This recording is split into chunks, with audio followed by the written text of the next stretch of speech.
মঈন ফখরের সাথে ষড়যন্ত্র করে পিছনের দরজা দিয়ে কানাকানি করে বুটের ইঞ্জিনিয়ারিং করে মেকানিজম করে 2009 সালের 7 জানুয়ারি তারা যখন ক্ষমতায় আসে, তখন আসার 2 মাস পুরা হয় নাই, পরের মাসেই আমরা লক্ষ্য করলাম বিডিআর সদর দপ্তর পিলখানায় 57 জন সেনা অফিসারকে তারা নির্মমভাবে হত্যা করল, পরিবারের সদস্যদেরকে হত্যা করলো, হত্যা করে লাশগুলা ড্রেইনে ভাসায় দিল।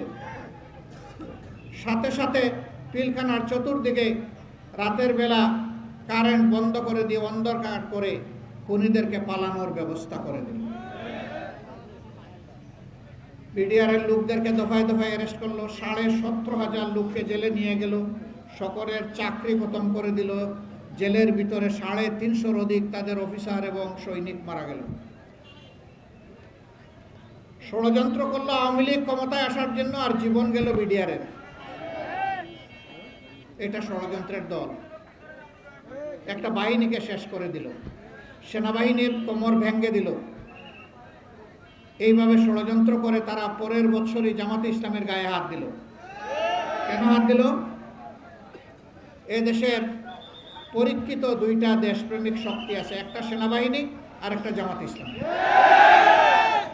আগেই সেনাবাহিনীর প্রতিসাধন করেছে, এখন যদি জামাতকে তছনছ করে দিতে পারে তাহলে তারা যা ইচ্ছা তাই করতে পারে। তারা জমিদার হয়ে বসবে আর দেশের মানুষকে তারা ভাড়াটিয়া বানাবে। হ্যাঁ, মালিক বাড়ি ছেলে পালায় না, ভাড়া দিতে না পেরে ভাড়াটিয়া পালায়। এখন কে পালিয়েছে? ভাড়াটিয়ারা পালিয়ে গেছে। পালিয়ে গিয়ে ওই দেশের মানুষকে শান্তি দিচ্ছে না। আজকে ওই কাণ্ড, কালকে ওই কাণ্ড, ষড়যন্ত্রের পর ষড়যন্ত্র করে যাচ্ছে। ইনশাআল্লাহ আল্লাহ তাআলা আমাদের সাথে থাকবেন। এদেশের মানুষ ঐক্যবদ্ধ। আমরা অনেক ক্ষতি স্বীকার করেছি। ওরা গোটা জাতির মাথা নত করার চেষ্টা করেছিল। তোমরা কারো গোলাম হতে পারো, এই জাতি আল্লাহ ছাড়া আর কারো গোলাম হবে না। এই জাতি আল্লাহ ছাড়া কারো কাছে মাথা নত করবে না।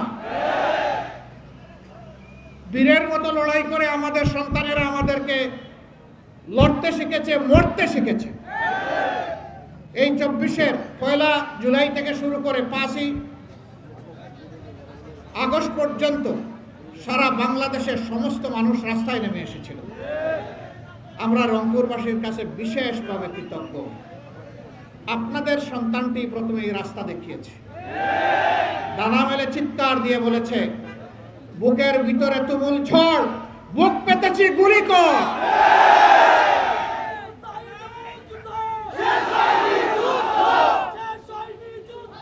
এই আবু সাইদ, তার গর্বিত মা বাবা, ভাই বোন, গোটা রংপুরবাসীকে আমরা স্যালিউট জানাই। সে আমাদের জাতীয় প্রধান সেনাপতি, সে বীরদের নেতা, সে পথ প্রদর্শক, সে মুক্তির ঘণ্টা বাজিয়েছে তার জীবন দিয়ে। আমরা দোয়া করি আল্লাহ রাব্বুল আলামিন তার ইজ্জতের কারণে রংপুরবাসীর ইজ্জত বাড়িয়ে দিন।